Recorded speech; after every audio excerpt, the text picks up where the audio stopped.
జ్యోతిషాస్త్రరీత్యా ద్వాదశ రాశుల్లో 8వ రాశి అయినటువంటి వృశ్చిక రాశి మిత్రులారా, విశాఖ 4వ పాదం, అనురాధ నక్షత్రం 1, 2, 3, 4 పాదములు, జ్యేష్ఠ నక్షత్రం 1, 2, 3, 4 పాదాలకు జన్మించిన మీరు వృశ్చిక రాశిగా పరిగణించబడుతున్నారు. ఈ సెప్టెంబర్ 24 మీకు శుభాశుభ ఫలితాలంటే జాక్ పాట్. చూడండి ఎంత బాగుందో. అనేక అనుకూలాలు జరుగుతాయి. వాహనం కొంటారు, ఇల్లు కొంటారు, గృహప్రవేశం చేస్తారు, వివాహం కాని వారికి వివాహం, విద్యార్థులకి యోగం, సంతానం వారికి సంతానం. ఎన్ని యోగాలు ఎలా ఇస్తున్నాడు. సూర్యుడు 10వ ఇంటిని, కుజుడు 8వ ఇంట్లో, 5వ ఇంట్లో రాహు, శుక్రుడు 11వ ఇంట్లో, బృహస్పతి 7వ ఇంట్లో, 4వ ఇంట్లో తిరోగమన శని, అర్ధాష్టమ శనిలో కూడా మీకు మేలు జరుగుతుంది. గణనీయమైనటువంటి విజయాలు ఉన్నాయి మీకు. ఉద్యోగస్తులు మీ పై అధికారుల నుండి మద్దతు, మీకు అవార్డ్స్ వచ్చే అవకాశాలు ఉన్నాయి, పదోన్నతి వచ్చే అవకాశాలు ఉన్నాయి, జీతాలు పెంపే అవకాశాలు ఉన్నాయి. సహ ఉద్యోగుల మధ్య మీకు చాలా అద్భుతమైనటువంటి ఇది ఉంటుంది. వ్యాపారాలు లాభంగా జరుగుతుంది. పోటీదారులను కూడా మీరు ప్రతిఘటించి ముందుకు వెళ్తూ ఉంటారు. వాటాదారులు మిమ్మల్ని, మీ పార్ట్నర్షిప్ ఇబ్బంది పెట్టే వాళ్ళని కట్ చేసి మీరు ఓనర్ అయిపోతారు. వ్యాపారాన్ని విస్తరించడం, ఎక్స్పాన్షన్ ఆఫ్ యువర్ బిజినెస్. ఎంత బాగుంది కదా వినడానికే. మల్టిపుల్ ప్లేస్లో మీ యొక్క వ్యాపారాన్ని పెట్టే అవకాశాలు బాగా ఉన్నాయి. ధన ప్రవాహం చాలా సంతృప్తినిస్తుంది. విదేశాలకి టూర్గా వెళ్తారని కూడా చెప్పచ్చు. కుటుంబంలో ఉన్న ఒడిదుడుకులన్నీ తొలగిపోతాయి. కుటుంబ అవసరాలు ఒక్కొక్కటి నివర్తిస్తారు. తల్లిదండ్రుల మార్గం నుంచి ఆస్తులు కలిసి వస్తాయి. స్త్రీలు, ఉద్యోగం చేసే స్త్రీలు ఎంటర్ప్రెనర్గా కూడా అయ్యే అవకాశాలు ఉన్నాయి. ప్రభుత్వ వ్యవహారాల్లో మీరు పర్మిషన్స్ కోసం పెట్టినవన్నీ కూడా కలిసి వస్తాయి. అడ్డుకున్న వివాహాలన్నీ కూడా తొలగిపోయి చక్కగా వివాహం అవుతుంది. కుటుంబ సమేతంగా దేవాలయాలను దర్శిస్తారు, విదేశాలకు వెళ్తారు. అన్న 1, 2, 3 రాజకీయ నాయకులకైతే యోగం యోగం యోగం. ఆరోగ్యం మాత్రం జాగ్రత్త. ముఖ్యంగా బ్లడ్ ప్రెషర్స్ వాళ్ళకి కొంచెం ఇబ్బంది, రక్త సంబంధిత అవకాశాలు ఇబ్బంది కలుగుతుంది. షేర్ మార్కెట్ చాలా బాగుంది. మీడియా రంగం వారికి బాగుంది. ఐటీ రంగం వారికి బాగుంది. అదృష్ట రోజులు 1, 5, 8, 12, 16. మరి ఇంత బాగుంది కదా. మరి ఇక్కడ కూడా ఏమైనా ఇబ్బందులు ఉన్నాయా, ఏమైనా జాగ్రత్తలు తీసుకోవాలనుకుంటే చంద్రాష్టమం 24/9/2024 9:55 ఉదయం నుండి 26/9/2024 5:12 వరకు 2 రోజులు జాగ్రత్త సుమి. వాహనం నడిపేటప్పుడు లేదా ఏ పని చేసినా జాగ్రత్తగా ఉండాలి. పరిహారం ఏముంది, గురువారం నాడు ఆంజనేయ స్వామి వారికి 19 ప్రదక్షిణాలు చేయండి, ఆకు పూజ చేయండి. అన్ని రకాలుగా మేలు జరుగుతుంది. ఎలాగో అర్ధాష్టమ శని ఉంది కాబట్టి శని భగవానునికి కూడా 19 ప్రదక్షిణాలు చేయండి. తైల దీపం వెలిగించండి. మీ వయస్సు ఎంత ఉందో అన్ని దీపాలు వెలిగించండి. ఒక్కసారి కరుంగాలి మాల ధరించండి. మా పూర్తి జాతకం తెలుసుకోవాలనుకుంటున్నాం గురుగారు, మీరేమో ఇలా చెప్తా గోచార ప్రకారంగా చెప్తున్నాం కదా, మా సంపూర్ణ జాతకం తెలుసుకోవాలనుకున్నామా? మీ యొక్క పేరు, date of birth, time of birth, place of birth అంతా కూడా మీ పరిసర ప్రాంతాల్లో ఉన్నటువంటి జ్యోతిషాస్త్ర నిపుణులను సంప్రదించండి. లేదా మా ద్వారా తెలుసుకోవాలనుకుంటే ఈ కింది నెంబర్కి వాట్సాప్ పెట్టండి. మిమ్మల్ని మీరు నమ్మండి, దైవాన్ని ప్రార్థన చేయండి. జాతకం, జ్యోతిష్యం పడుతున్న వర్షానికి గొడుగు మాత్రమే కానీ జ్యోతిష్యం జీవితం కాదు.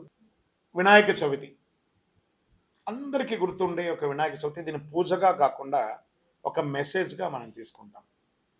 మన యొక్క భూగర్భ జలాలన్నీ కూడా తగ్గిపోతున్నాయి కాబట్టి మీ ఇంట్లో మీ పిల్లలకి రెడీమేడ్ విగ్రహాలు ఇచ్చే బదులు మట్టిని తీసుకొచ్చి మీరు వినాయకులు తయారు చేయండి. మీరు చేస్తున్న వినాయకుడికి పూజ చేద్దాం ఒక టాస్క్ ఇవ్వండి.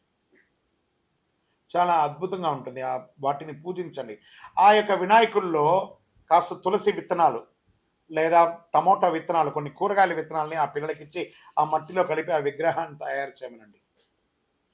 దాన్ని పూజించిన తర్వాత వాళ్ళ చేతనే నిమజ్జనం చేయించండి. ఒక బేసన్లో నీళ్ళు పోసి మీ ఇంట్లోనే ఒక తొట్టిలో వేయండి. ఆ చెట్టు వస్తుంటే ఆ పిల్లలు ఆనందపడతారు. నేను క్లే గణేష చేస్తే మా ఇంట్లో చెట్టు వచ్చింది.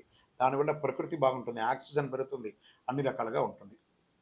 ఇక మండపాల్లో వినాయకులు పెట్టుకునే వాళ్ళు దయచేసి ప్లాస్టర్ ఆఫ్ ప్యారిస్తో కూడినటువంటి వినాయకుడిని దయచేసి పెట్టకండి. క్లే గణేష్ అని పెట్టండి.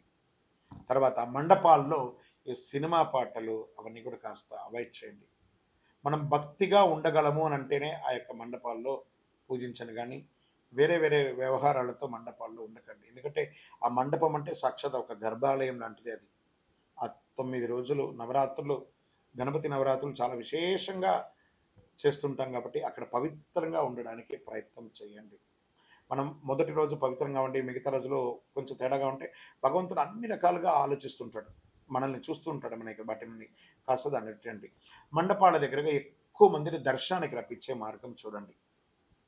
ఆ యొక్క భజన కార్యక్రమాలు, కళాకారులు ఎంతో మంది ఉన్నారు చూసారా, వాళ్ళకి అందరికీ అవకాశం ఇవ్వండి.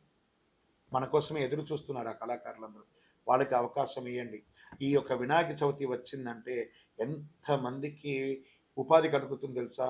ఆకులు అలములు, మట్టి గణపతులు, పూజా ద్రవ్యాలు, భోజనాలు, మండపాలు, ఫోటోలు, ఫ్రేమ్లు, సెంటరింగ్లు, వాహనదారులు, వాయిద్యకారులు, ఎంతమందికి మనం తెలియకుండానే పరోక్షంగా మనం ఉపాధి కల్పిస్తున్నాం చూస్తారా. అందుకే భగవంతుడు గణపతితో ప్రారంభించి అద్భుతమైనటువంటి అవకాశాలు మనకి ఇస్తున్నారు.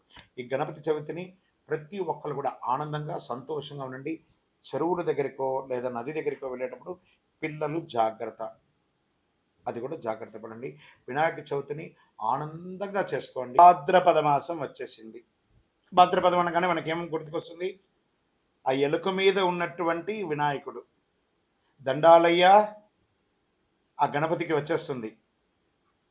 ఆ స్వామివారికి పిల్లలకి అందరికీ ఏం గుర్తుకొస్తుంది? కుడుములు, ఉండ్రాళ్ళు, లడ్లు, ఇవే గుర్తుకొస్తాయి. క్లే గణేష, తర్వాత మట్టి గణపతి లేదా విగ్రహాలు, మండపారాధనలు, ఎక్కడ చూసినా పండగ వాతావరణమే. పండగనే, గణపతి వచ్చేసారంటే పండగ తీసుకొచ్చేస్తున్నాడని ఒక పేరు. అలాంటి భాద్రపద మాసంలో ఎంత అద్భుతమైనటువంటి మాసం తెలుసా? ఈ భాద్రపద మాసం రాని అసలు భాద్రపదం అనగానే అందరికీ గుర్తుకొచ్చేది వరాహ జయంతి, వామన జయంతి, ఋషి పంచమి, ఉండ్రాళ్ళ తద్దే, పితృదేవతలకి ఉత్తమాగతులు కల్పించే పితృపక్షాలు, ఇవన్నీ కూడా గుర్తుకొస్తాయి. ఈ మాసానికి ఎన్నో అద్భుతాలు ఉన్నాయి. దేవతల పూజలకి, పితృదేవతల పూజలకు కూడా ఉత్కృష్టమైనటువంటి మాసం భాద్రపద మాసం. చాంద్రమానం ప్రకారం భాద్రపద మాసం 6వ మాసంగా మారుతుంది, అంటే 6th. ఈ మాసంలోని పౌర్ణమి తిథి నాడు చంద్రుడు పూర్వభాద్ర నక్షత్రం సమీపంలో కానీ ఉత్తరాభాద్ర నక్షత్రం సమీపంలో కానీ ఉండడం వల్ల ఈ మాసానికి భాద్రపద మాసం అని పేరు వచ్చింది. భాద్రపద మాసం వర్ష ఋతువులో 2వ మాసం. మాళవీయ రాజయోగంలో ఈ రాసులు ధనయోగాన్ని ప్రకటించాడు శుక్రుడు.